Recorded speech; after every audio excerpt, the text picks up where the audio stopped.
Good morning mga super mom. Kagigising natin mga super mom. May nakatingin sa akin sa harapan. It's 9 o'clock. Kahit tanghali na ako gumising guys kasi sakit ng mata ko pa. Konti lang labahan ko. 2 salang lang. Kaya tanghali na tayong gumising. Dagdagan natin.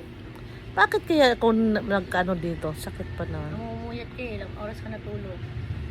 Maaga na tulog kagabi. Aga, 11 na. Gising ka pa eh. Yan. And then, kumakain na guys, galit pa. Anong ginagalit mo? Ha? Gigil na gigil, oh. Yan kinakain niyang biscuit, guys. Yun pagka, yan, katulad yan, durog-durog na. Pwedeng lagyan mo na ng konting gatas niya or tubig, magiging relax siya. Astig, no? Dati, kapanahonan natin, wala namang ganyan-ganyan. Am-am lang. Dati am-am.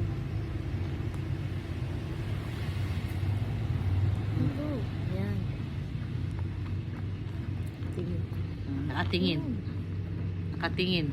Yan. Ito pa sigaw sayang. Bigay mo muna. Ano kay lasa niyan? Oh. Ano? Parang wala. Hindi na ano lang. Hala, nahulog. Ay, nahulog. Sus, ang dumi na. Ang dusing. Dapat tayo. Tuwan-tuwa sa biscuit na yan. 130 mabili ko dyan. Ay, nagmahal na. 120. Ilang piraso laman? 10? Walo yata. Dati guys, wala namang ganyan-ganyan sa atin, ano? Lugaw. Oh, di ba? Kape muna tayo, guys. Bye.